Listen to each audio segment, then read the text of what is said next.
అమ్మాయికి నేనంటే అంటే ఆ అమ్మాయి నేను ఎంట్రీ అయినప్పుడు చెప్పింది నాకు శిల్ప గారికి చరిత్ర ఉంది, శ్రీముఖి అంటే శిల్పకి ఇష్టం లేదు, తర్వాత నేను తనని హ్యూమన్ లాగా ట్రీట్ చేయలేదు, నేను హలో హాయ్ చాలా రూడ్లీ చెప్పానని తను చెప్పింది బయటికి వచ్చిన తర్వాత.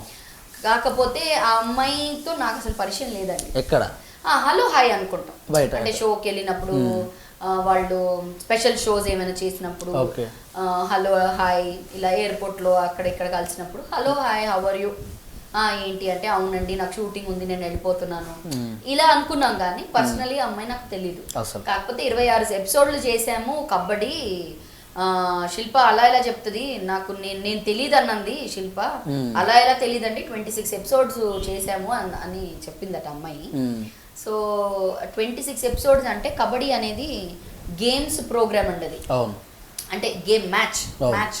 సో నా టీంకి నేను మెంటర్ని అక్కడ, నా టీము అక్కడ ఆడేటప్పుడే నేను అక్కడ ఉంటా, అప్పుడే షూటింగ్ జరుగుతుంది, ఆ తర్వాత నేను మా ఇంట్లో ఉంటా అంతే. వేరే వాళ్ళతో నాకు సంబంధం లేదు, యాంకర్ తో అంతకైనా సంబంధం లేదు. ఎందుకంటే యాంకర్ కి అక్కడ ఏం ఉండదు రోల్, మ్యాచ్ రెఫరీ ఉంటాడు, ఇద్దరు మాకేమైనా ఉంటే మేము మాట్లాడతాము, గొడవ పెట్టుకుంటాము లేదా రెఫరీ దగ్గరికి వెళ్తాం అంతే. యాంకర్ తర్వాత వచ్చి తన బిట్స్ వేరేగా షూట్ చేస్తారు. ఆ ప్రోగ్రామ్ కి నేను యాంకర్ ని, నేను 26 ఎపిసోడ్లు చేశాను శిల్ప గారితో అని చెప్తుందట అందరికి. కానీ ఆ 26 ఎపిసోడ్ లో ఒక స్టేజ్ మీద విన్ అయినప్పుడు తప్పితే, లేదా ఇప్పుడు ఈ మ్యాచ్ స్టార్ట్ అవుతుంది అని అనౌన్స్ చేసి పక్కకి వెళ్ళిపోవడం తప్పితే ఆ అమ్మాయికి నాకు పర్సనలీ ఏం ఇంటరాక్షన్ అవ్వలేదు, జరగలేదు. ఇప్పుడు వరకు ఏ ప్రోగ్రామ్ కలిసి చేయలే. మరి ఎందుకు అందో అమ్మాయి అలా నాకు తెలీదు. తప్పకుండా కలిస్తే అడుగుతాను. ఏదైనా మిస్కమ్యూనికేషన్, మిస్అండర్స్టాండింగ్ అయి ఉంటది. బట్ నేను రూడ్లీ హాయ్ హలో అని చెప్పే రకం అయితే కాదండి. ఫస్ట్ నా డిక్షనరీలో ఫస్ట్ వచ్చే పదమే రెస్పెక్ట్. ఎవరైనా సరే, అది చిన్నవాళ్ళైనా పెద్దవాళ్ళైనా, ఒక మా ఇంట్లో చేసే వర్కర్ కూడా నేను గారు అనే పిలుస్తా. ఎందుకమ్మా అలా పిలుస్తారు అని అంటారు. అంటే what ever it is, age ని బట్టి లేదా వాళ్ళ స్థాయిని బట్టి అలా అని కాకుండా any age group I will talk to them as politely as I can. మర్యాద ఇవ్వాలి, తీసుకోవాలి బస్. సో మరి అమ్మ ఎందుకు అలా అందో అంటే కొన్ని సిచ్యువేషన్స్ లో ఏముంటుందంటే, ఇప్పుడు మీకు మూడ్ బాగాలేదేమో, అలాంటప్పుడు నేను వస్తే మేబీ హలో ఓకే బాయ్ అని చెప్పుంటారేమో. దానికి నేను సురేష్ గారు మీరు చాలా రఫ్ అండ్ టఫ్ అని అనడం కూడా తప్పే. అంటే ఒక్క వాడితో డిసిజన్ తీసుకోవాలి. అదే. సో ఎందుకో ఆ ఒపీనియన్ ఫామ్ అయింది అమ్మాయికి. అంటే నేనంటే పడని వాళ్ళంటూ లేదండి, ఆ అమ్మాయి అలా చెప్పుండొచ్చు. కానీ నేను మాట్లాడాను అమ్మాయితోని, బిగ్ బాస్ హౌస్ లో బానే ఉన్నాము, బానే మాట్లాడుకున్నాము, అలా ఏం లేదు. మరి ఎందుకు చెప్పిందో కలిస్తే డెఫినెట్లీ అడుగుతాను. అందులో ఉన్న రోజులు బాగా అట్రాక్టివ్గా చేశారన్నట్టు టాక్ ఉంది. అంటే ఒక అందరితో బాగా కలిసిపోయారు, కానీ మరి సడన్గా బయటకు రావటం అనే విషయం. అందరితో కలిసిపోయాను అంటే నన్ను ఎక్కువ చూపిలేదు కాబట్టి అందరితో కలిసానా లేదా అని కూడా అందరికి డౌటే. అదేంటండి మీరు ఎవరితో మాట్లాడట్లేదు, మీరు ఎక్కడా కనిపించలేదు అని అన్నారు. మీ you are the first person అందరితో కలిశారు, కలిసిపోయారు అని. అంటే బయట కొన్ని చోట్ల తెలుస్తుంటది మనకు కూడా. నేను అందరితో కలిసిపోయి మనస్తత్వమే యాక్చువల్లీ. బట్ అక్కడ ఏమైందంటే గేమ్, వాళ్ళందరూ గేమ్ పరంగా ఉన్నారు. గేమ్ పరంగా వైల్డ్ కార్డ్ ఎంట్రీ, థర్డ్ అమ్మాయి, థర్డ్ పార్టీ మాతోటి ఎందుకు ఉండాలి? అమ్మాయితో క్లోజ్ గా ఉంటే ఈమెను ఎలిమినేట్ చేయలేము, నామినేట్ చేయలేము. సో వైల్డ్ కార్డ్ ని అలాగే చూస్తారు అంతే. గేమ్ పరంగానే బయటికి వచ్చిన తర్వాత మామూలే. కానీ బయటికి వచ్చిన తర్వాత కూడా కొందరు అలా ఉన్నారు, ఇంకా ఆటలోనే ఉండిపోయారు. బట్ నాకు అలా ఏం లేదు. మాట్లాడాము గేమ్ లో, ఆవిడేంటి ఆవిడేంటి ఆవిడేంటి అని అడిగారు, చెప్పాను, నాకు నచ్చింది చెప్పాను. అలా పర్సనలీ నాకు ఎవరు తెలీదు. ఒక భాస్కర్ గారు తప్పితే అది కూడా, ఆయన కూడా పర్సనలీ ఏం లేదు, షూటింగ్ లోనే. అప్పట్లో ఏదో ప్రోగ్రామ్ కి ఆయన జడ్జ్ గా వచ్చారు కాబట్టి నేను మన స్టార్ మా టీవీలోనే ఘర్షణ అని ఒక డాన్స్ రియాలిటీ షో చేసాం. అందులో రష్మి వచ్చి పార్టిసిపెంట్ అందులో. సో అలా పరిచయము. బట్ మిగతా వాళ్ళు ఎవరు పెద్దగా తెలియదు నాకు, ఇంక్లూడింగ్ శ్రీముఖి కూడా నాకు పెద్దగా పరిచయం లేదు. ఆ అమ్మాయి అంటోంది మరి 26 ఎపిసోడ్లు చేసాము తెలుసు అది ఇది అని. మీ పర్సనల్గా అందులో మరి ఎవరు పరిచయం లేరు కదా, మీకు అందులో ఉన్నప్పుడు నచ్చిన బాగా నాకు మహేష్ బాగా క్లోజ్గా ఉండేవాడు. మహేష్ వెళ్ళిన తర్వాత నేను రియలైజ్ ఏమయ్యానంటే మహేష్ కూడా కాస్త లోన్లీగా ఫీల్ అవుతున్నాడు ఇంట్లో. కొంచెం తన వర్క్ తను సపరేట్గా ఉండడము అలా ఉండేవాడు. అండ్ రాహుల్, వీళ్ళిద్దరి గురించి నేను ఇప్పటికి చాలా మాట్లాడాను. వీళ్ళిద్దరు నాకు బాగా చాలా బాగా చూసుకున్నారు. ఒకవేళ అసహించుకోవాలనిపిస్తే? లేదండి, అలా ఏం లేదు. అసహించుకున్నాం ఏమీ లేదు. గేమ్ పరంగా పాపం తెలుసో తెలియకో గేమ్ పరంగా అలా మాట్లాడుతారు. ఆటలో భాగంగా ఒకరు ఎక్కువ మాట్లాడి ఉంటారు, ఒకరు తక్కువ మాట్లాడి ఉంటారు, ఒకరు ఇన్సల్ట్ చేసి ఉంటారు, ఒకరు గొడవ పెట్టుకొని ఉంటారు, కొట్టుకోవడం వరకు వెళ్ళిపోయారు కదా. అవన్నీ గేమ్ లో భాగమే. అసహించుకోవడం అన్నంత క్రైమ్ ఎవరు చేయలా. ఏం లేదు గేమ్ పరంగా. మామూలుగా ఇప్పటికి అక్కడికి డిఫరెన్స్ ఏంటంటే మనం ఇప్పుడు మాట్లాడుకుంటాం, వెనకాల వెళ్ళి ఏం ఇంటర్వ్యూ ఇది అని మీరు అనుకోవచ్చు, అది నాకు తెలీదు. బట్ అక్కడ ఉండేసరికి మీరు మాట్లాడేది నాకు తెలుస్తుంది. సో బేసికలీ అది రియాలిటీ అని అంటున్నారు. ఇక్కడ మన లైఫ్ లో కూడా రియాలిటీ, బట్ అసలు రియాలిటీ. బట్ అది నాకు తెలియదు. నేనేం మీ గురించి అనుకుంటున్నాను మీకు తెలియదు, బట్ అక్కడ తెలిసిపోతుంది. అందుకనే బయటపడతారు అందరూ. ఊరు తెలియని వ్యక్తులలో 2 వారాలు ఎట్లా అనిపించింది? బాగా అనిపించిందండి. I was very happy inside. కాకపోతే ఏంటంటే ఎవరు కొంచెం కలవకపోవడం, ఉల్టా మళ్ళీ తిరిగి నన్నే మీరే కలవట్లేదు, మీరే మాట్లాడట్లేదు అని అనడం కొంచెం అనిపించింది. But otherwise I was good. నాకు టాస్క్ ఆడడం అంటే చాలా ఇష్టం చిన్నప్పటి నుంచి. ఏ టాస్క్ అయినా ఆడేస్తాను. నేను వెళ్ళినప్పుడు నాకు పెద్ద టాస్కే ఇచ్చారు, బాగా ఆడాను. అందరూ చప్పట్లతో స్టాండింగ్ ఓవేషన్ ఇచ్చారు నాకు. రాహుల్ సింప్లీగా గెలవడం పైన మీ అభిప్రాయం? రాహుల్ ఎప్పుడు ఫైనల్స్ కి రావాలి, ఫైనల్స్ దాకా అయినా ఉండాలి అనేది నాకు చాలా ఉండింది. బయటికి వచ్చిన తర్వాత నేను అవుట్ గా ఓపెన్ గా ఆయననే సపోర్ట్ చేశాను. బయటకు వచ్చిన తర్వాత అదేంటి ఆయనని సపోర్ట్ చేయడం ఏంటి అని విపరీతమైన ట్రోల్స్. ఆయనని సపోర్ట్ చేస్తున్నావు, ఎన్ని డబ్బులు తీసుకొని సపోర్ట్ చేస్తున్నావు అంటే సపోర్టింగ్ కూడా. నేను డబ్బులు తీసుకొని సపోర్ట్ చేస్తున్నట్టు చాలా ట్రోల్స్. అసలు డబ్బులు తీసుకొని ఒకరిని సపోర్ట్ చేసే పరిస్థితికే నేను దిగజారిపోతే ఇప్పటికే ఎన్నో అవకాశాలు ఉన్నాయి. మరి నేను ఫుల్ డబ్బులు ఇస్తారమ్మా, పక్కన వైఫ్ క్యారెక్టర్ నిలబడండి అనేవారు. మరి అవన్నీ ఎందుకు చేయలేదు? డబ్బుకి ఎక్కడ కూడా మీరు లేదండి, డబ్బులు కాదు. First respect is important, work with dignity is important. I should go graciously come back like that. So డబ్బులు తీసుకొని ఆయనని సపోర్ట్ చేస్తున్నారని కొంతమంది. తర్వాత రాహుల్ ని ఎలా సపోర్ట్ చేస్తావు నువ్వు ఆయనని సపోర్ట్ చేస్తున్నావు అంటే నువ్వే ఒక వేస్ట్ క్యాండిడేట్ అని మాకు తెలిసిపోయింది. ఇలాంటి ట్రోల్స్ రావడం, మా శ్రీముఖితోనే పెట్టుకుంటావా, అందుకనే నీకు ఈ పరిస్థితి దక్కింది, అందుకని నేను పంపించేశారు జనము, ఇలాంటి ట్రోల్స్ రావడం. ఏది ఏమైనా I don't get affected. Rahul నాతో బాగున్నాడు. రాహుల్ మీకు ఏం మంచిగా అనిపించింది? మీకు ఎవరు బాగున్నారు? ఇప్పుడు ఆ పాయింట్ ఆఫ్ టైం లో మీకు నాకు ఒక ఈక్వేషన్ ఉంటుంది. ఆ ఈక్వేషన్ ఆయనతో ఉండకపోవచ్చు మీకు. అంటే మీరు బ్యాడ్ కాదు కదా. అంతేగా.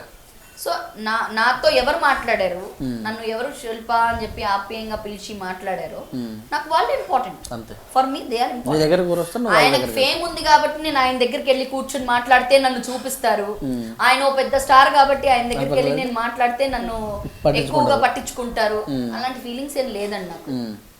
నన్ను ఎవరు హార్ట్ఫుల్లీ ట్రీట్ చేస్తారో నేను కూడా అంతే హార్ట్ఫుల్లీ ట్రీట్ చేస్తాను. నన్ను చాలా బాగా చూసుకున్నారు మహేష్ కానీ, రాహుల్ కానీ, తర్వాత వరుణ్ కానీ, అందరూ బాగా ఇచ్చేసారు. సో బయటికి వచ్చిన తర్వాత కూడా నేను వాళ్ళకి చాలా సపోర్ట్ చేశాను. ఒక వారం మహేష్కి సపోర్ట్ చేశా, ఒక వారం రాహుల్కి సపోర్ట్ చేశా. చాలా ఇంటర్వ్యూస్లో వరుణ్ గురించి మాట్లాడా నేను. సో గేమ్ పరంగా ఏమైనా వాళ్ళు మాట్లాడి ఉంటారేమో కానీ personally they are out of the game. So ప్రేమ అందులో సృష్టించినటువంటి ఒక భాగమే అని అంటారు కదా. ప్రేమ సృష్టించడం అందులో పునర్నవి రాహుల్ మరి గేమ్ చూస్తానికి వాడినటువంటి ఒక ఉత్సాహ అనేది బయటకి పడుతుంది. నిజమేనా? అదేమైనా అబ్జర్వ్ చేశారా మీరు? చూసానండి. బేసికలీ ఒక ఇంట్లో అలా 10 మందిని వదిలేశారు అంటే it's nothing but a jail. అంతే కదా. జైల్లో మీకు ఫెసిలిటీస్ ఉండవు, పడుకునే ఫెసిలిటీ ఉండదు, ఏసీ ఉండదు, ఫ్యాన్ ఉండదు. కానీ ఇక్కడ ఏంటంటే 5 స్టార్ జైల్ అనమాట. ఇది అన్ని ఉంటాయి కానీ జీవితం ఏసీ, ఒక ఎయిర్ ప్యూరిఫైయర్, ఒక ఇది ఒక అది. బట్ స్టిల్ ఏముంటదండి యావిగేషన్ చెప్పండి? ఎవరితోనైనా మనం మాట్లాడడం తప్పితే అక్కడ యావిగేషన్ ఏం లేదు. ఒక టీవీ లేదు, ఒక ఫోన్ లేదు, ఒక న్యూస్ పేపర్ లేదు, కనీసం మాకు డేట్ తెలియదు, కనీసం మాకు టైం తెలియదు. అక్కడ ఏం చేస్తారు? ఇద్దరు సేమ్ ఏజ్ లో ఉన్న వాళ్ళు ఒక దగ్గర ఉంటే ఆ మాత్రం చనువుగా మాట్లాడితే తప్పేంటి? దాన్ని చూసేవాళ్ళు ఏ విధంగా చూస్తున్నారు అనేది అది చూసేవాళ్ళు మీద ఆధారపడి. బట్ ప్రేమ అది ఇది అంటున్నారు. నేను అంటున్నాను, ఒకే దగ్గర ఉన్నప్పుడు అది కొంచెం ఆ ఫ్రీనెస్, ఆ క్లోజ్నెస్ అనేది, ఆ ఇంటిమెసీ అనేది కొంచెం పెరుగుతుంది. పైగా వాళ్ళు సేమ్ ఏజ్ గ్రూప్ కాబట్టి కొంచెం క్లోజ్ గా మాట్లాడడంలో తప్పు లేదు. దాన్ని చాలా మంది ప్రేమ అది ఇది అని పేరు పెడుతున్నారు. అది ఎంతవరకు నిజమో వాళ్ళకి తెలియాలి. బట్ నేను చూడటం ఏంటంటే nice, good, healthy relationship, healthy friendship. అక్కడ ఈమె ఒకటి మాట్లాడటం, ఆయన ఒకటి మాట్లాడటం, ఈయన అలగడం, ఆమె అలగడం, ఇలా I don't know if it's a part of a game. Okay. I really don't know. No comments on that. Bigg Boss లోకి వెళ్ళక ముందు బిగ్ బాస్ చూసేవాళ్ళ? తక్కువ అండి. మా ఇద్దరు మంకీస్ కి, మా కోతులకి ఇద్దరికి, మా పిల్లలకి ఫేవరెట్ షో. తినేటప్పుడు అదే పెట్టుకొని తింటారు. అది అంటే నేను చాలా బాధపడిందని, అయ్యో నా పిల్లలకి వాళ్ళు అదిగో అమ్మాయి వస్తుంది, మమ్మ అమ్మాయి వస్తుంది అని అర్థమయ్యే వయసులో మమ్మీనే చూడలేకపోతున్నారు అట్లా అని. అది ఒకటే రిగ్రెట్ అండి నా లైఫ్ లో. ఇంకా నేను దేనికి బాధపడలేదు. నాకు అవకాశాలు రాలేదని బాధపడలేదు, నేను టీవీలో రావట్లేదు, నాకు డబ్బులు లేవు, దేనికి బాధపడలేదు. కానీ నేను ఇంత వర్క్ చేసున్నానే, నా పిల్లలు గ్రో అయ్యే ఏజ్ లో నన్ను చూసి వాళ్ళు గర్వపడాలి. అరే మా మమ్మీ వస్తుంది అంటే మా మమ్మీ ఐడెంటిటీ ఏంటి? మా మమ్మీ టీవీలో మాట్లాడుతుంది, లేకపోతే డాన్స్ చేస్తుంది. సో ఆ ఐడెంటిటీ మా పిల్లలకి అర్థమయ్యేటప్పుడే నేను లేను అని ఒక చిన్న రిగ్రెట్ బాధ ఉంటుంది. Okay okay. అయితే ఇప్పుడు బిగ్ బాస్ మీద కూడా చాలా స్టార్టింగ్ అయితేనేమి స్టార్ట్ అయింది పాశ్చాత్య సంస్కృతి బిగ్ బాస్ అని. ఏం సంస్కృతి? పాశ్చాత్య అంటే బయట దేశ వెస్టర్న్ కల్చర్ ఉందని, ఇది జనాలను బాగా పాడు చేస్తుందని. రెండోది అందులోకి వెళ్ళే వాళ్ళు ఖచ్చితంగా ఏదో కమిట్మెంట్ ఉందని కూడా చాలా మంది బయటకు వచ్చి చెప్పారు. దీని మీద మీరు ఎలా స్పందిస్తారు? చాలా మంది బయటికి వచ్చి చెప్పారు. ఎటువంటి కమిట్మెంట్ అంటే ఖచ్చితంగా అందులోకి వెళ్ళాలంటే ఏదో కమిట్మెంట్ ఇవ్వాలని, అందులో దగ్గర దాకా పార్టిసిపెంట్గా నేను ఉన్నాను, ఇప్పుడు నా మాట అన్న చేత నేను ఉండట్లేదని బయటకు వచ్చి ప్రెస్లలో కూడా చాలా మంది చెప్పారు. దీని గురించి అది ఎంతవరకు నిజమో నాకు తెలియదండి. మేబీ ఫేస్ చేసిన వాళ్ళు ఎవరైనా ఉండొచ్చు, కాదనట్లేదు. నాకు మాత్రం ఎప్పుడు అలాంటివి ఎదురు అవ్వలేదు. And I don't want to comment on that, because నేను ఏది చూడకుండా మాట్లాడకూడదు, వినకుండా మాట్లాడకూడదండి. నేను ఇప్పుడు వరకు నాకు తెలిసిన సర్కిల్లో మాత్రం ఐ డోంట్ నో కమిట్మెంట్ ఏమైనా ఉన్నాయో. నేను ఎవరిని ఇప్పుడు వరకు అడగలేదు. నేను ఎక్కువగా డిస్కషన్ పెట్టను. నాతో ఎక్కువ ఎవరు మాట్లాడరు ఇలాంటివి. ఎందుకంటే మాట్లాడినప్పుడు నేను ఖచ్చితంగా అడుగుతాను, నువ్వు ఈ మాట మాట్లాడుతున్నావు కదా, ఏం చూసి మాట్లాడుతున్నావు, నువ్వు ఈ గాసిప్ చెప్తున్నావు కదా నాకు, నువ్వు చూసావా, నువ్వు విన్నావా అని అడుగుతాను నేను, నన్ను ఎవరైనా చెప్తే. అందుకనే నాకు ఇలాంటి గాసిప్లు చెప్పరు. ఈ అమ్మాయితో బాబు బాబు అన్నిటికీ ఎక్స్ప్లెనేషన్ అడుగుతుంది. ఎందుకు అడుగుతాను అంటే, ఒక ఆడపిల్ల గురించి కామెంట్ చేసే ముందు నాకు ఒక ఆడపిల్ల ఉంది కాబట్టి నేను కామెంట్ చేయదలుచుకోలేను. Because I too have a daughter. So నేను ఒక వేరే అమ్మాయి గురించి మాట్లాడుతున్నాను అంటే ప్రూఫ్ ఉన్నాయి, ఆధారాలు ఉన్నాయి, నాతోనే జరిగింది, నేనే విన్నాను, నేనే చూశానంటే తప్పకుండా మాట్లాడతాను. కానీ అలాంటిది ఏం లేదండి. ఉండొచ్చు ఒకరిద్దరితో bad things and silly things keep happening. I will not say no. ఉండొచ్చు, చాలా మంది అమ్మాయిలు మాట్లాడారు, అది కూడా నాకు తెలుసు. బట్ నాతో పర్సనలీ అయితే ఎప్పుడు అలా జరగలేదు. ఫీల్డ్ రంగుల ప్రపంచం ఎక్కడ ఇబ్బంది జరిగిన సందర్భాలు ఏమన్నా? అదేనండి, ఇప్పుడు వరకు బై గాడ్స్ గ్రేస్ ఇబ్బంది అనేది నాకు ఎప్పుడూ ఎదురవ్వలేదు. అండ్ ఇబ్బంది ఎదురయ్యే ముందే నేను చాలా క్లియర్, అంతే దూరం పెట్టేస్తారు, చాలా క్లియర్ అండి. ఇది ఇలా ఉండాలి, నేను ఇలా వర్క్ చేస్తాను, నాకు ఇది నచ్చదు, నేను ఇలా చేయలేను, నేను ఇది వేసుకోలేను, నేను ఇది తినలేను, నేను ఇది ఉండలేను అని చాలా క్లియర్ గా చెప్పేస్తాను. ఫస్ట్ లో చెప్పాను కాబట్టి మేబీ లేటర్ నన్ను ఎవ్వరు కూడా ఇప్పుడు వరకు ఇల్ట్రీట్ చేసిన అది కూడా అదృష్టమేనండి. అది కూడా అదృష్టం. నేను కోట్లు సంపాదించలేదు, నా దగ్గర విల్లాలు లేవు, నా దగ్గర ఆడి కార్ లేదు, కానీ I have earned little respect for my self అని నేను అనుకుంటాను. బాగా బాధపడ్డ సందర్భం ఇదే తెలుగు రాదు అంటూ ఉంటారు. తెలుగు రాదు అని అన్నందుకే పాపం తెలుగు నేర్చుకున్నానేమో. అది కూడా ఇంటర్మీడియట్ దాకా ఇంగ్లీషు, ఇంటర్మీడియట్ కాదండి, డిగ్రీ వరకు అసలు MBA వరకు అసలు ఇంగ్లీషే. ఇంట్లో బెంగాలీ, ఇంట్లో బయట ఇంగ్లీష్ తప్పితే నాకు తెలుగు మాట్లాడేదాన్ని. చాలా టూటా ఫుటా తెలుగు అంటారు చూసారా, ఆ టైప్ ఆఫ్ ఓకే. కొంచెం యాంకరింగ్ లో వచ్చిన తర్వాతే ముందు కూడా నాకు ఇంట్రెస్ట్ ఉండేది కాదు యాంకరింగ్ అంటే. ఏంటి మమ్మ అది నేర్చుకోమంటారు, ఇది చెప్పమంటారు, నాకు వద్దు మమ్మ, నాకు రావట్లేదు, నాకు నోరు తిరగట్లేదు, నేను ఎలా చెప్పాలి ఇలాంటివన్నీ చెప్పేదాన్ని. బట్ లేటర్ వెన్ నేను MBA I think degree pass అయిన తర్వాత మా డాడీ అడిగారు, ఏం చేద్దామని అనుకుంటున్నావు, మంచి సంబంధం వచ్చింది US, పెళ్లి చేసేస్తాను నీకు అని ఇంటి దగ్గర పంపిస్తే బాధ్యత తీరిపోతుంది. సో ఇప్పుడు నీకు 20th బర్త్డే అయిపోయింది కదా, సో ఇలా ఇప్పుడే సంబంధం వచ్చింది, మాకు తెలిసిన అంకుల్, మాకు తెలిసిన ఫ్యామిలీ ఫ్రెండ్ అనమాట, వాళ్ళ అబ్బాయి గురించి అడిగారు. అప్పుడు నాకు స్ట్రైక్ అయ్యింది, నేను ఇప్పుడు ఏదైనా సీరియస్ గా చేస్తే గానీ డాడీ నన్ను ఇక్కడ పెట్టరు, నన్ను పంపించేస్తారు, ఖచ్చితంగా ఇక్కడ పంపించేస్తారు పెళ్లి చేసి. వద్దు బాబు, నేను ఏదో ఒకటి చెయ్యాలి, నా కోసం ఏదో చేసి మా డాడీకి ఓకే, నేను సీరియస్ గా either I should earn money or fame or I should do something constructive అని చెప్పి అప్పుడు నేను ఐ థింక్ ఐ 20 years అనుకుంటా అప్పుడు. That is when I started to take my career seriously. అప్పుడే ఎవరో ఇలా ఇన్సల్ట్ చేయడం అందరి ముందు, తెలుగు రాని అమ్మాయిని తీసుకొస్తారు, వేస్ట్ వీళ్ళంతా, అసలు వీళ్ళకి ప్రాంప్టింగ్ చెప్తే మా జీవితం పోతుంది, ఎందుకండి మీకు తెలుగు అమ్మాయిలు లేరా, ఈ టైప్ లో చెప్పేటప్పటికి మేబీ అది కూడా డెవలప్ అయిపోయింది నాలో, ఒక ఇదే అయిపోయింది. లేదు ఏది ఏమైనా అందరితో తెలుగులో మాట్లాడాలి. అది ఆ రోజు చాలా బాధపడ్డాను. ఆ రోజు నేను ఒకసారి బాధపడి నేను చెయ్యను అని అనుకుంటే ఫిక్స్ అయిపోతా. డాన్స్ ఎట్లా ఫిక్స్ అయ్యానో నేను మానేస్తానని, ఇది కూడా మానేస్తాను మా మమ్మీకి చెప్పా. బట్ కొంచెం ఏజ్ పెరిగింది కదా తర్వాత, so then I'm like okay, I'm not, I don't want be a loser and a quitter, okay let me try. So అందరితో తెలుగులో మాట్లాడడం, అందరు బీట్ ఒక వర్కర్ దగ్గర నుంచి డ్రైవర్, డైరెక్టర్, ప్రొడ్యూసర్ ఎవరైనా కానీ అందరితో తెలుగులోనే మాట్లాడతానండి. ఈ రోజుకి కూడా తెలుగులో మాట్లాడతాను.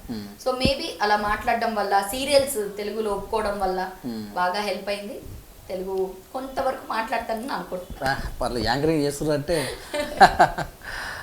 మెయిన్ ప్రేమలో పడక ముందు అంతమందికి ఏమైనా ప్రపోజల్స్ వచ్చాయా మీకు? ఇదే చెప్పాను కదండి, అమెరికా సంబంధాలు, అంతే, కాలేజ్ లో ఇన్ఫాక్చుయేషన్స్, లవ్, కాలేజ్ లో బాయ్ ఫ్రెండ్స్ అందరూ వచ్చి ప్రపోజ్ చేయడం, కామన్ థింగ్స్. ఏదైనా చెప్పాల్సి వస్తే మెసేజ్ దేని గురించి అంటున్నారు? ఏదైనా మీకు చెప్పాలనిపించే మెసేజ్ ఏమన్నా? అనిపిస్తే అడగకూడదు మీరు యాంకర్స్ కి, ఒక గంట చెప్తారు. అంటే మీకు ఇది బాగా సొసైటీలో అంటే ఇప్పుడు చాలా ఉన్నాయి, కాలుష్యం అని, ప్లాస్టిక్ కవర్స్, చెట్ల పెంచండి. ఓ యా అలా అంటారా? నేను ఒకటి సోషల్ మీడియా గురించి చెప్పాలనుకున్నా. ఇప్పుడు ఒకటి రెండు సందర్భాల్లో ఈవెంట్స్ లో కూడా మాట్లాడానండి. మీ దగ్గర ఫోన్ ఉంది, ఫ్రీడమ్ ఆఫ్ స్పీచ్ ఉంది, ఫ్రీడమ్ ఆఫ్ ఎక్స్ప్రెషన్ ఉంది, freedom of typing a message ఉంది అనుకొని ప్రతి ఒక్కరిని ట్రోల్ చేసి బాధ పెట్టకండి అని చెప్తాను. It's not that we care, నువ్వు ఏం ట్రోలింగ్లో నువ్వు ఏం తిట్టుకున్నా కానీ నాకు వచ్చేది లేదు, పోయేది లేదు. నాకని కాదు, పెద్ద పెద్ద సెలబ్రిటీస్కి కూడా మీ ఒపీనియన్స్తో ఎవరికి పని లేదు. మీ ఒపీనియన్కి మీరు మమ్మల్ని మంచి అంటారా చెడు అంటారా అనేది కాదు. That is not what I'm trying to tell. మీ దగ్గర మీడియా ఉంది చేతిలో, అంటే సోషల్ హ్యాండిల్స్ ఉన్నాయి అని చెప్పేసి ఏది పడితే అది రాస్తున్నారే, ఒకసారి ఆలోచించండి. బాగా ఆస్పైరింగ్ ఆర్టిస్టులు ఉంటారు, బాగా ఆస్పైరింగ్ సింగర్స్ ఉంటారు, మ్యూజిషియన్స్ ఉంటారు. ఏమీ రాని వాళ్ళు కూడా టిక్ టాక్ చేస్తారండి. ఎందుకు చేస్తారు? They have a passion for it. ఏది అలా లైట్గా తీసి పడేసి నీ మొక్కలు చూసుకో, నువ్వు దేనికి పనికిరావు, నువ్వు వేస్ట్, నువ్వు అట్లా ఇట్లా అని చెప్తున్నారే, ఒకసారి ఆలోచించండి. మిమ్మల్ని ఎవరైనా అలా అంటే, మీ ఇంట్లో ఆడపిల్లల్ని ఎవరైనా అంటే, లేదా మీ ఇంట్లో ఎవరో చాలా కసితో ఏదో ఒకటి చేయాలి, డాన్స్ చేయాలి, సింగింగ్ నేను పాడాలి అని ఇలాంటి కసితో ఉన్న వాళ్ళందరికీ మీరు వాళ్ళ సెల్ఫ్ కాన్ఫిడెన్స్ని దెబ్బతీస్తున్నారు by your trolls. So not that we care, I don't care your trolls. నాకు ట్రోల్స్తో అసలు చూస్తాను, ఒక నిమిషం బాధపడతాను, ఓహో ఇలా అనుకున్నాడా, ఓకే అని చెప్పి పక్కన పడేస్తాం. బట్ మీరు అనుకోకుండా, తెలిసి తెలియకుండా ఎక్కడో ఎవరో సెల్ఫ్ కాన్ఫిడెన్స్ని దెబ్బతీస్తున్నారు. అది మాత్రం ఎప్పుడు ఆలోచించండి. That might happen to you also. మీకు కూడా ఎవరైనా రేపు ట్రోల్ చేయొచ్చు, మీరు కూడా ఆగిపోవచ్చు. ఏదైనా మంచి పని చేయాలని అనుకుంటారు అందరూ, కానీ ఇవన్నీ చూసి మెసేజెస్ చూసి ఆగిపోతున్నారేమో ఎక్కడో. సో అది మాత్రం దయచేసి కొంచెం జాగ్రత్తగా మీ పదాలు వాడండి, జాగ్రత్తగా ఇది చేయండి అని చెప్తాను. నెక్స్ట్ ఎన్విరాన్మెంట్కి వస్తే I have lot of campaigns చేశాను నేను ఫర్ యాంటీ ప్లాస్టిక్. అఫ్కోర్స్ ఇప్పుడు కొత్తది కూడా వీడియో ఒకటి చూపించారు. ప్రతిరోజు మనం మిల్క్ ప్యాకెట్ని కట్ చేసేస్తాము. కట్ చేసిన చిన్న ముక్క ఉంది కదండి, అది డీకంపోజ్ అవ్వడానికి ఎన్నో సంవత్సరాలు పడుతుంది. అదే మీరు కట్ చేయకుండా ఆ ప్యాకెట్తోనే అది అటాచ్ అయి ఉంటే అది చాలా తొందరగా తొందరగా డీకంపోజ్ అవుతుంది అనేది సైంటిఫికలీ ప్రూవెన్ అయింది. సో దయచేసి మీరు ప్లాస్టిక్ పాల్ ప్యాకెట్ని కట్ చేసినప్పుడు 2 భాగాల్ని వేరు చేయకుండా ఒక భాగాన్ని ఇలా కొంచెం వేలాడినట్టు కొంచెం ఇలా కట్ చేసి మీరు మిల్క్ పోసుకుంటే బాగుంటుంది. And air purifying plants, because we need pure air. ఏదైనా చూస్తున్నారు కదా పొల్యూషన్ లెవెల్స్, ఓజోన్ లేయర్, దీని గురించి మీకు చెప్పాల్సిన అవసరం లేదు, అందరికీ తెలుసు. సో ప్లాస్టిక్ వాడకాన్ని తగ్గిద్దాము. ఈ గ్రీన్స్ మీకు ఎంత అయితే వీలు అంత. నా ఇంట్లో కూడా నేను పెద్ద గార్డెన్ పెట్టుకున్నాను, చాలా చెట్లు ఉన్నాయి, దగ్గర 300కి పైగా చెట్లు పెట్టుకున్నాను. ఇప్పుడు పిల్లలు కూడా పెద్దగా అయ్యారు కాబట్టి నేను ఇంట్లో కూడా పెట్టుకుంటున్నాను. మనీ ప్లాంట్, ఎలోవెరా ప్లాంట్స్, ఇలాంటి ఎయిర్ ప్యూరిఫైయర్స్ చాలా ఉంటాయి. So let's breathe some fresh air, let's breathe oxygen. So అది చేయండి. And last but not the least, because I'm a woman, I would like to give this message to everybody. Woman అనేది పుట్టినప్పటి నుంచి మాకు చాలా problems ఉంటాయండి. పుట్టినప్పటి నుంచి మాకు పీరియడ్స్ అంటారు, తర్వాత ర్యాగింగ్ అంటారు, అందంగా పుడితే టీజింగ్ అంటారు, తర్వాత బ్రెస్ట్స్ ఉన్నాయి కదా అని బ్రెస్ట్ క్యాన్సర్ అంటారు, అబ్యూజెస్, హరాస్మెంట్, ఇలా చెప్పుకుంటూ పోతే రేప్స్, అన్ని ఆడపిల్లలే ఫేస్ చేస్తూ ఉన్నారు. So it's high time that we respect hour cells, we respect each other. So ప్రతి ఒక్కరికి రిక్వెస్ట్ ఇదే చేస్తాను, ఎంతవరకు మీరు ఒక లేడీని రెస్పెక్ట్తో హ్యాండిల్ చేయగలిగితే అంత రెస్పెక్ట్తో హ్యాండిల్ చేయండి. రెస్పెక్ట్ అంటే వెళ్ళి కాలు మొక్కడం కాదు, మీ మాట తీరు కానీ, మీ మెంటాలిటీ కానీ, మీ మైండ్ సెట్ కానీ కొంచెం మార్చుకుని మనం నెక్స్ట్ జనరేషన్ వాళ్ళని కూడా కొంచెం ఎడ్యుకేట్ చేసి, so let's make this better living place అని నేను అనుకుంటున్నాను. So I hope I'm doing my best, మీరు కూడా తప్పకుండా చేయండి. చివరిగా సరదా క్వశ్చన్, మీ ఇంట్లో డామినేషన్ ఎవరిది? డామినేషన్ అనేది ఏమి ఉండదండి మా ఇంట్లో. నువ్వు తప్పంటే నువ్వు తప్పు, నేను తప్పంటే నేను ఒప్పుకుంటా. సో డామినేషన్ తో రిలేషన్షిప్ అవ్వదండి. డామినేషన్ అంటేనే ఆ రిలేషన్షిప్ వేస్ట్. సో మా ఇంట్లో కళ్యాణ్ కొంచెం రఫ్ అండ్ టఫ్ గా మాట్లాడతాడు, నేను కూడా రఫ్ అండ్ టఫ్ గా సమాధానం చెప్తాను. But at the end of the day ఒక ప్రాబ్లం వస్తే ఎవరిది తప్పు, నువ్వు ఇలా మాట్లాడడం తప్పు, నాకు నచ్చలేదు అంటే ఓకే తప్ప, ఓకే ఇలా మాట్లాడకూడదు, ఓకే ఫైన్, నువ్వు చేసింది నాకు నచ్చలేదు అంటే ఓకే నెక్స్ట్ టైం చేయను. సో మాది అటువంటి రిలేషన్షిప్ కాబట్టే మేము ఎంత ఎక్స్ట్రీమ్స్, మా ఎక్స్ట్రీమ్ పోలే కదా, భాష వేరు, కలర్ వేరు, అన్ని వేరే, అయినా మేము కలిసి ఉంటున్నాము అంటే the secret of our marriages, we respect each other. ఎవరిది తప్పున్నా ఒప్పుకుంటాము అండ్ ఒకే పేజ్ మీద ఉంటాం. ఓకే ఇది చేయాలనుకుంటున్నాం, ఇది మా అజెండా, ఓకే ఫైన్, దీని తర్వాత విల్ టేక్ అప్ నెక్స్ట్. నువ్వు ఒకటి చేసి నేను ఒకటి చేసి నువ్వు అటు పోయి నేను అలా చేయము. ఇప్పుడు వరకు అయితే టచ్ వుడ్ అంత బాగానే ఉంది. సినిమాలు చూస్తారా? సినిమాలు చూస్తాను, తక్కువ. ఏ హీరో అంటే? ఆల్వేస్ చెప్పేదే అల్లు అర్జున్, పవన్ కళ్యాణ్, వీళ్ళందరినీ నేను దగ్గరగా చూస్తున్నాను. నేను సినిమాలు చూస్తే ఒపీనియన్ వేరు ఉంటుంది, అది యాక్టింగ్ పరంగా. సో నేను వీళ్ళని ఇంటర్వ్యూ చేస్తాను కాబట్టి వీళ్ళు అసలు పర్సనాలిటీస్ ఎలా మాట్లాడతారు దాన్ని బట్టి కూడా రెస్పెక్ట్ పెరుగుతుంది. వాళ్ళు ఎలాంటి వాళ్ళు ఏం కదా అంటే వాళ్ళు ఇప్పుడు ఎన్టీఆర్ గారు ఉన్నారు, జూనియర్ ఎన్టీఆర్ గారు, ఏమ్మా బాగున్నారా అని పలకరిస్తారు. సో అది, సో దాన్ని బట్టి you feel nice about it that you know somebody is welcoming you. So అలా ఒక్క హీరో అని కాదు, but definitely Allu Arjun dance అంటే ఇష్టం, నాని న్యాచురల్ యాక్టింగ్ అంటే ఇష్టం, నాకు శర్వానంద్ ఇష్టం. సో ఇలా చాలా మంది హీరోస్ అంటే I like them. A place ఇష్టపడతారు మీరు ఒకవేళ విహారయాత్రకి వెళ్ళాలంటే? ఐఎమ్ యాక్చువల్లీ, నాకు ట్రావెలింగ్ అంటే చాలా ఇష్టం. ఏ ఒక్క ప్లేస్ అని కాదు, నన్ను ఫ్రీగా వదిలేస్తే నా లైఫ్ లో ఏం అదే ఒక్కదాన్ని. నాకు ఒక కార్డ్ చేసి ఇమ్మని చెప్పా కళ్యాణ్కి. ఇద్దరు పిల్లలు సెటిల్ అయిపోయిన తర్వాత నువ్వెలా ఉంటావు నేను ఎలా ఉంటాను తెలియదు, నాకు ఒక డెబిట్ కార్డ్ మాత్రం ఇచ్చేసి ఆ కార్డు పట్టుకొని నేను మొత్తం గ్లోబ్ అంతా తిరిగేస్తాను అని. మెమరబుల్ అంటే ఇప్పుడు వరకు వెళ్ళిన దాంట్లో యుఎస్కి వెళ్ళాను, చాలా ప్లేసెస్ విజిట్ చేశాను. ఓకే. మా చాలా ఫ్రెండ్స్ మొత్తం అక్కడే ఉంటారు. సో వెళ్ళినప్పుడల్లా I think my best holiday was Vegas. Okay, Vegas చాలా చాలా ఎంజాయ్ చేశాను. అండ్ మై ఫ్రెండ్స్ చాలా బాగా చేశారు. So that was very memorable holiday. ఇంకా కూడా వెజ్జేనా ఏమైనా కన్వర్ట్ అయ్యారా? నేనెందుకు కన్వర్ట్ అవుతాను? మేమంతా దొంగలే బెంగాలీస్ లో, అన్ని తింటాం, అంతేనా? అన్ని తినేస్తాం. పుట్టినప్పటి నుంచి ఫిష్ తింటారు.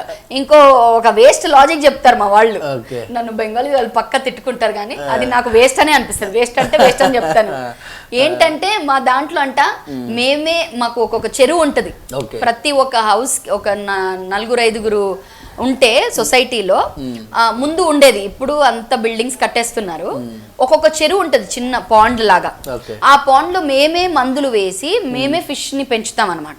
ఆ ఫిష్ గా మేమే పెంచాం కాబట్టి దాన్ని ఏమంటారు, చంపే హక్కు కూడా మాకు ఉందట. అందుకనే అది తీసుకొని తినేయొచ్చంట. అది జలపుష్పం అంటారంట. అది కూడా ఒక పుష్పమే, అంటే ఒక వెజిటేరియన్ కింద లెక్క. I don't by the story, but unfortunately fish తింటాను, చికెన్ తింటాను. మా కళ్యాణ్ అంటాడు మీలాంటి వాళ్ళు తినబట్టే ఇంత రేట్లు పెరిగాయి. అయితే లాస్ట్ క్వశ్చన్, హిందూ మతాన్ని సంప్రదాయంగా ఉన్నటువంటి వ్యక్తులు యాంకరింగ్ చేసేటప్పుడు కూడా వాళ్ళు బొట్టు పెట్టుకోరు, వాళ్ళు ఇట్లా తాళి వేసుకోరు అని చాలా ట్రోలింగ్ జరిగింది కదా, దాని మీద మీ అభిప్రాయం? ఏమండి, నేనే తాళి వేసుకోను, నేనే బొట్టు పెట్టుకోను, నేనేం చెప్పను. తాళి వేసుకుంటేనే పతివ్రత, తాళి వేసుకుంటేనే అన్ని పాటించినట్ట, లేదా బొట్టు పెట్టుకుంటేనే ఫుల్ ట్రెడిషనల్ టూ గుడ్ అని చెప్పలేమండి. నేను ఫస్ట్ నా బిహేవియరే సరిగ్గా ఉండకపోతే నేను తాళి వేసుకొని లాభం ఏంటి చెప్పండి. సో ట్రెడిషన్స్, సంస్కృతి, సాంప్రదాయం అన్నీ ఫాలో అవ్వాలి. అదైతే నేను I believe it my self. కానీ అది వేసుకుంటేనే నువ్వు ఇలాగా అని జడ్జ్మెంట్కి మాత్రం రావద్దు. నాకు ఇప్పుడు షూటింగ్ పరంగా రోజు నేను తాళి వేసుకొని వెళ్ళలేనండి. అక్కడికి వెళ్ళిన తర్వాత నా ఒక్కొక్క క్యారెక్టర్ చేస్తాను నేను. ప్రతి ఒక్క క్యారెక్టర్ నేను మ్యారీడ్ కాను అప్పుడు. సో అప్పుడు నేను ఏం చేయాలి, తీయాలి కదా. లేదా నేను ఒక డైమండ్ రింగ్ పెట్టి నేను షూటింగ్కి వెళ్తే నా డైమండ్ రింగ్ పడిపోయింది, చెప్తున్నా మీకు. సో నా మంచి బుట్టలు వేసుకొని వెళ్ళాను, ఏదో గోల్డ్దో మంచిది, పడిపోయింది. ఎందుకంటే మనకు ఆ రిస్క్ అవసరమా? అలా అని చెప్పేసి బుట్టలు వేసుకుంటేనే ట్రెడిషనల్, తాళి వేసుకుంటేనే పతివ్రత, బొట్టు పెట్టుకుంటేనే సాంప్రదాయం తెలుసు అనేది రాంగ్ నోషన్. అట్లీస్ట్ మాకు మాత్రం వర్తించదు. ఎందుకంటే ఒక్కొక్కసారి ఒక్కొక్క గెటప్ లో ఉంటాము, ఒక్కొక్కసారి టోటలీ ట్రెడిషనల్ లో ఉంటాం. అప్పుడు బొట్టు కాదు, ఇక్కడ నుంచి ఇక్కడ వరకు కుంకుమ కూడా పెట్టుకుంటాం. ఒక్కొక్కసారి we need to be cool, వద్దు మాకు ఇలా ఫ్రీగా ఉంటాము. ఎక్కడ ఏం చేయాలో అలా చేస్తానండి. మా ఇంట్లో నాకన్నా మా అత్తగారి కన్నా నేనే పూజలు ఎక్కువ చేస్తాను. సో నేను ఎప్పుడు తాళి వేసుకొని అంటే నేను పూజ చేయట్లేదా అంటే నాకు మంత్రాలు తెలియవా, నాకు మంత్రాలు చెప్పమని చెప్పండి బ్రహ్మాండంగా చెప్తాను, నాకు పూజలు పద్ధతులు చెప్పమని చెప్పండి బ్రహ్మాండంగా చెప్తాను. సో వేసుకుంటేనే ఈమె ట్రెడిషనల్ అనేది చాలా రాంగ్ నోషన్. ఇప్పుడు ట్రాన్స్ఫర్మేషన్ అయిపోయింది, వి ఆల్ ఆర్ ఎడ్యుకేటెడ్. ఆ క్వశ్చనే తప్పు, ఆ క్వశ్చన్ గురించి మనం ఆలోచించి మాట్లాడడం డిబేట్ కూడా తప్పే. కానీ నేను ఒకటి మాత్రం చెప్తాను, ఎప్పుడు అంటే జనరేషన్ మారింది మేము ఇలాగే ఉంటాం అనేది కూడా తప్పు. ఎప్పుడు ఎలా ఉండాలి, ఎప్పుడు ఎక్కడ ఏం చేయాలనేది మనం తప్పకుండా పాటించాలి. అది నేను మ్యారీడ్ కాబట్టి మా అత్తగారు తరఫున నాకు నోములు అవన్నీ పట్టించి నాకు ఇచ్చారు. అమ్మ క్యాన్ యూ డూ ఇట్, నువ్వు చేస్తావా అని అడిగారు, నేను చేస్తానండి. ప్రతి సంవత్సరం ఏ ప్రోగ్రామ్ వచ్చినా ఏ ఈవెంట్ వచ్చినా అన్ని పక్కన పెట్టి మేము ఇల్లంతా పెయింటింగ్ వేసుకొని మేము ఆ పూజ చేస్తాం. సంక్రాంతికి చీర కట్టుకుంటాం, ఉగాదికి పాయసం వండుకుంటాం. ఈ రోజుకి కూడా ఎక్కడ ఏంటి ఫాలో అవ్వాలి, ఫాలో అయితే చాలు కదా. ట్రెడిషనల్లీ మేము మర్చిపోట్లా. మా నెక్స్ట్ జనరేషన్ కూడా ఓకే మమ్మీ పండగ కాబట్టి చీర వేసుకున్నారు, లేదా మేము పెళ్లికి వెళ్తున్నాం కాబట్టి నగలేసుకున్నారు, దట్ ఈస్ ట్రెడిషన్. ఎక్కడ ఎలా ఉండాలి అక్కడ ఉంటే సరిపోతుంది అని నేను అనుకుంటున్నాను. Thank you madam, thank you very much. విలువైన సమయాన్ని ఇంటర్వ్యూ ఇవ్వటం, మీ ఇంటి దగ్గరలో ఇవ్వటం, అది కూడా చాలా సంతోషం. యాజ్ యాంకర్ను మరి నేను కూడా చాలా సంతోషంగా ఉన్నాను. ధన్యవాదాలు. Thank you. ఇదండి మరి యాంకర్గా, ఆర్టిస్ట్గా, మరి ఒక డ్యాన్సర్గా అన్ని రకాల అలరించినటువంటి వ్యక్తితో మనం ఇంటర్వ్యూ చేశాం. మరి ఇంటర్వ్యూ చూసి మీరు కూడా ఎంజాయ్ చేస్తారని కోరుకుంటూ, ఏమన్నా అంటే సమాజానికి మెసేజ్ ఇచ్చే మెసేజ్లో మీరు ఏమన్నా పొరపాటు అంటే ట్రోలింగ్ మాత్రం దయచేసి ఒక మహిళగా సందర్భంలో మీరు కూడా ఆలోచించుకొని చేయండి. అంతవరకు చూస్తుండే with news cameraman నవీన్తో me Suresh Dandu.